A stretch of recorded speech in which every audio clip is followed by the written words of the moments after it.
A senior Hamas official says there will be no second phase in the Gaza truce while Israel continues ceasefire violations. The focus has shifted to implementation of the far more complex second phase of President Donald Trump's 20-point Gaza peace plan, approved by the UN Security Council. More on this from ILTV's Steve Leibovitz. With the remains of only one hostage still in Gaza, the first phase of the U.S.-brokered ceasefire between Israel and Hamas is nearly complete after 2 months of delays and accusations on both sides. A Hamas official says the Gaza ceasefire cannot move on to its second phase as long as Israeli violations continue, calling on mediators to pressure Israel to adhere to the agreement. The second phase would include the deployment of an international force and the disarmament of Hamas. It's meant to begin only after Hamas completes the return of all hostages and hostage bodies. The group still holds the body of one hostage, Ran Gvili, claiming it has been unable to locate him. Israel has carried out strikes across Gaza, which it says were in retaliation for attacks on troops manning the Yellow Line, where the IDF pulled back at the start of the truce.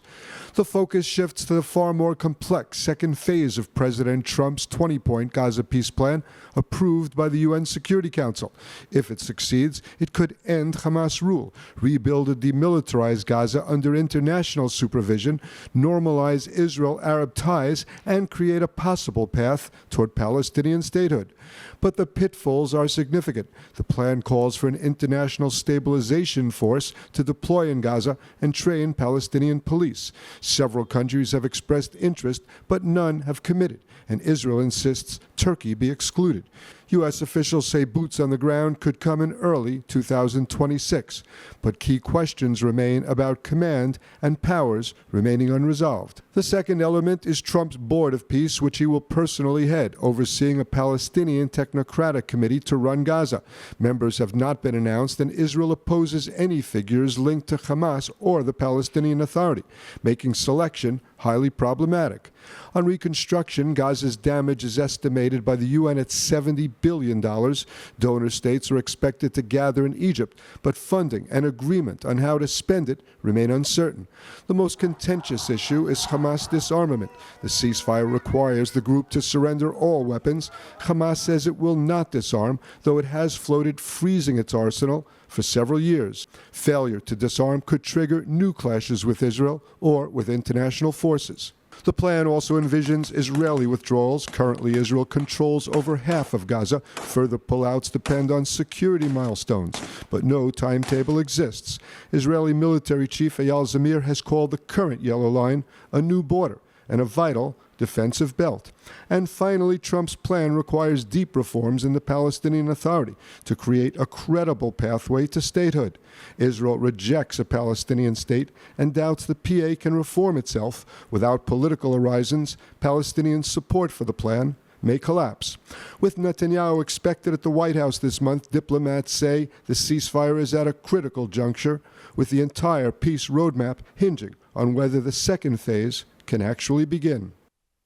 Meanwhile, on Tuesday morning, Israelis gathered at Ben Gurion Airport to bid farewell to slain hostage Sutisa Grintalak before his remains were returned to his home country, Thailand. ILTV's Devo Klein has more. Israelis from the Foreign Ministry and Thai Embassy in Israel gathered at Ben Gurion Airport to hold a send-off ceremony for the casket of slain hostage Sutisa Grintalak. Before the remains of the Thai national were returned to his family, Israel's hostage coordinator Gal Hirsch took the opportunity to apologize one final time. Grintalak family, Sudisak, I'm so sorry. So sorry. It shouldn't end this way. In October 7th, 2023, a terrible invasion to Israel, the huge terror attack on us, we failed to protect you. It took a long time, too long, to bring you back home. Also sharing words was the Thai ambassador to Israel, reaffirming the relations between Thailand and the Jewish state. To secure also lasting peace and security and stability in the region, Thailand, alongside the international community, remains firmly committed to supporting the full implementation of the peace agreement and the ceasefire process between Israel and Hamas. Ladies and gentlemen, on behalf of the Royal Thai government, I wish to express our sincere gratitude for the government of Israel for its resolute efforts to recover the body of Mr. Suthisak and to bring home the other Thai hostages with dignity and order. Suthisak was an agricultural student who moved to Israel to work at the exceptional farms of Kibbutz Be'eri when Hamas terrorists infiltrated the farm on October 7th. The terrorists shared video footage of the torture and eventual kidnapping of the Thai nationals who were working at the farm, including Suthisak, highlighting that the battle against Hamas terrorism is a global issue, not only an issue for Israel. With that, Israel's responsibility to bring Suthisak home never diminished, and after 788 painful days, his casket makes its way home for burial. And joining us now with more on the latest developments in the region and beyond is the spokeswoman for Prime Minister Benjamin Netanyahu and our very own former ILTV news anchor, Shosh Bedrosian. So, Shosh, so wonderful to see you. Lidar, thanks for having me. So the Prime Minister is scheduled in a short time to visit the White House at the invitation of U.S. President Donald Trump. Can you share with us what is going to top the agenda on this visit? Sure. So what I can share with your viewers, who I know are listening, is that the meeting will be taking place December 29th. That's a Monday. And they will be discussing the future steps, the phases, and the international stabilization force of the ceasefire plan, essentially the future of what this plan could look like. Now, let's remember where we started. We got to this point in time where we have a ceasefire in place. It's been in place, Lidar, for more than 60 days right now. And it all started with the stronghold of our idea of soldiers going into the Gaza City stronghold, a decision the Prime Minister made. And by doing that, we put immense pressure on Hamas. Not only that, but the diplomatic pressure that President Trump put on Hamas with the help from Arab countries and Muslim countries, we got to the point where Hamas had no choice. So together, we reached this point of a ceasefire. And they will be discussing, of course, like I said, the next phases. Now, we have one more hostage that is still in captivity right now. It is Ran Gvili. He is a hero of Israel. He fought near Kibbutz Alomim. He is our last hostage in captivity. Hamas has delayed giving his body back. It's been more than 61 days. They've been stalling to give his body back. Under this 20-point plan, Lidar, it is a commitment Hamas made. They would release all of our hostages within 72 hours. Here we are, 61 days later, and we still have a hostage in captivity. The Prime Minister has made it very, very clear we will get Ran Gvili's body back home. And moving on to phase two, we will ensure that Hamas is demilitarized and they have no arms. Gaza is demilitarized. Ensure that Hamas has no future inside of Gaza.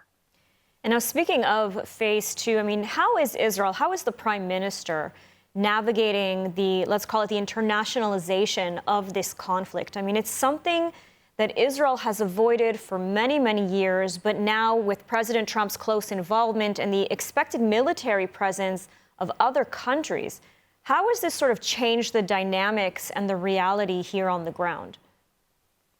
Look, Lidar, we're at a critical point in the ceasefire because in phase two, there's a commitment right now that Hamas will demilitarize. For many, many years, as so many Israelis know, Jews know in the diaspora around the world, Hamas has used Gaza as a launching pad to conduct terror attacks against the Jewish state, the only Jewish state in the world, and Jews who live here and anyone who lives here, not just Jews. There have been so many victims of Hamas. So to ensure this, that Israel has a safe border when it comes to Gaza, this is a priority. And we're at this pivotal point where we can make this happen, right?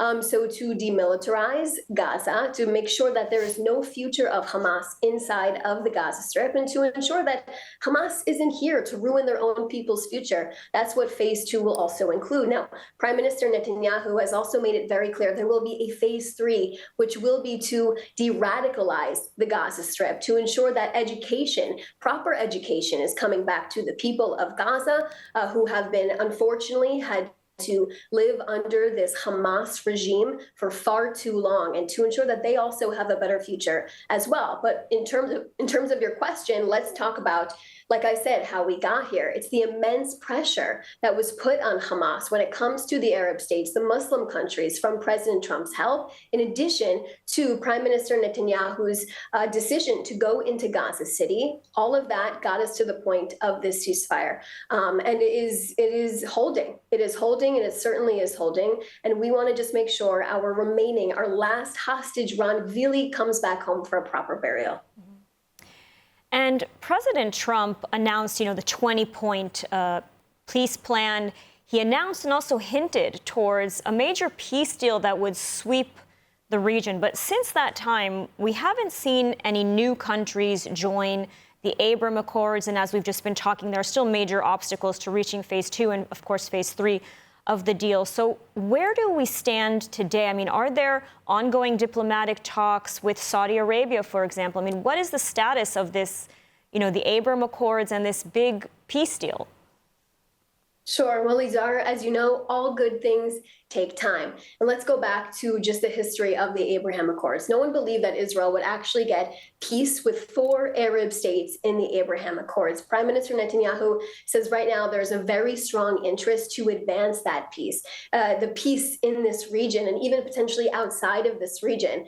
And it's peace through strength, right? It's making sure that the security of Israel is never relinquished. And that's a top priority for the prime minister, is to make sure that all borders of the state of Israel are protected from the north, the south, and all of its remaining borders. Remember, we had an Iranian terror axis surrounding us from the north with Hezbollah, even the Houthis inside of Yemen, and also, of course, Hamas inside of the Gaza Strip. We have severely cut these terror axes off, the Iranian terror axis and these terror groups that are funded by Iran themselves. And the prime minister wants to expand peace. And that's what he hopes to achieve. The prime minister believes we can extend the Abraham Accords, not just with one country, with many countries, including Islamic countries outside of the region as well. And this is what he recently said. Shosh Bedrosian, thank you so much for joining us. It's always so wonderful to see you. Thanks so much, Lidar. 3 million Israelis are dealing with trauma since October 7th. To help Israelis heal, Hadassah is there, with the largest rehabilitation center in Jerusalem, world-renowned medical centers, and youth villages. It's said, saving a life saves the world. Imagine helping millions. This is Hadassah, a life-changing force in Israel and the world.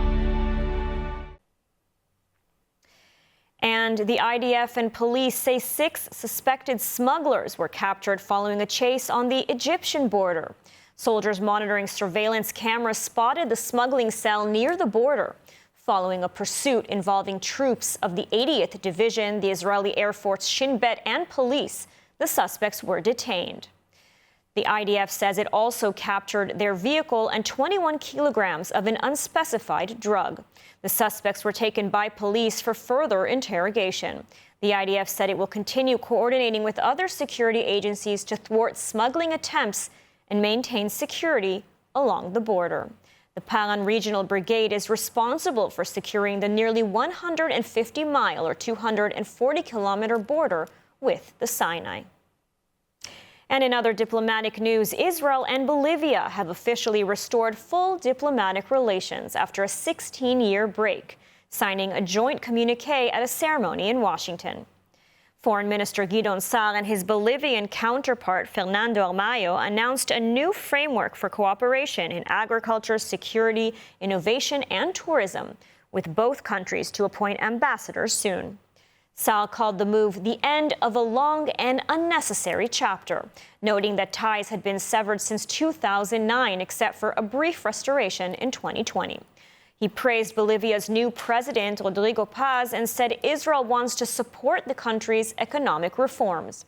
The agreement also highlights Bolivia's historic support for Jewish refugees and for the 1947 UN vote establishing the State of Israel. With Bolivia lifting visa requirements for Israelis, Jerusalem expects tourism and people-to-people ties to grow. Sal said the renewed relationship marks a new chapter with Israel, Bolivia, and the United States cooperating closely moving forward. And in other news, ILTV is partnering with Regavim to help protect Israel's heartland.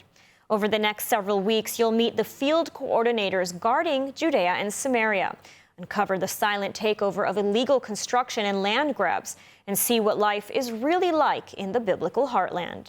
To get informed and get empowered, scan the QR code on your screen or visit regavim.org and sign up for their newsletter. Learn how you can take part in safeguarding the land of Israel.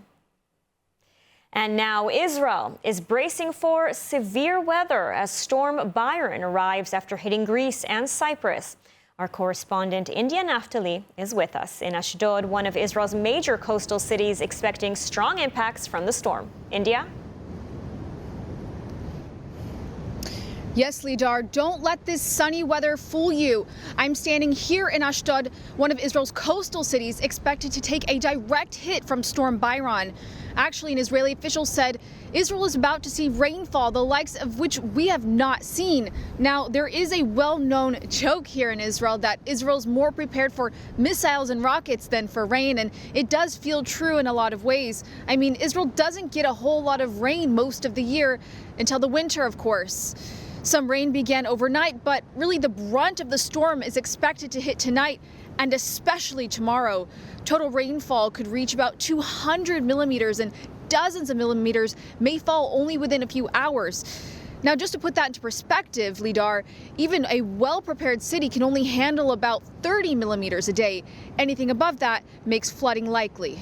Heavy rainfall events like this have become more common in the recent years, and flooding has even claimed lives. Flood and storm damage in Israel already totals billions of shekels each year. And just recently, the government approved a plan of 1.5 billion shekels, about $250 million, for flood preparedness. This budget covers 13 projects across Israel over the next 5 years to help prevent flooding. One of the main plans is to create urban sponges, which are areas designed to pull excess water away from the cities. There will also be new systems to absorb river overflow, which is one of the biggest causes of flooding in Israel. But experts warned that even with these measures, the funding is still not enough to fully protect the country. What you see now is just the calm before the storm. The winds are expected to reach 90 kilometers per hour in some places, and residents across the country are warned to prepare for difficult weather conditions. Back to you, Lidar. Thank you, India, for the report. We're all bracing for Storm Byron. And moving on, Kiryat Shmona, the heart of Israel's north, is still recovering from the war with Hezbollah. After the countless evacuations and rocket impacts in the city, many residents left. And what remains now are the final residents clinging on to the life they once knew, trying to make some money and put food on the table. Israel has won the war in the north, or has it? While Hezbollah didn't destroy Israel north physically, they have wiped out Kiryat Shmona's economy. Take a look. After 2 years of war and countless evacuations, Kiryat Shmona, the capital of Israel's north, now feels like a ghost town. Shops are closed, malls are empty, and without jobs in business, people struggle to put food on the table. Yad Ezra Shulamit, the largest distributor of food baskets in Israel, has already received thousands of new requests for food from families in the north, each struggling to make ends meet. ההורים לא עובדים כי מפעלים שלהם לא נפתחו. אני מכירה פה אנשים באים, כל בן אדם שנכנס כמעט בוכה שאין לו פרנסה. עד 8 בערב אני מחכה שמישהו יבוא ולהתחיל לפרנס, אני לא יודעת איך אני יוצא מכל זה. בכמה עוזרת המדינה בעניין הזה? בינתיים לא עוזרת. בינתיים לא עוזרת בשום דבר. אני לבד מתמודדת עם כל הדברים. Joining me now in studio is Jamie Geller with insights on how we can save the North. Jamie, thanks for being with us today. Thank you for having me.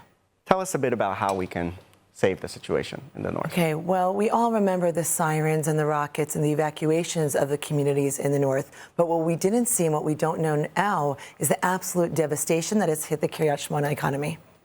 Right. So what do you mean by that?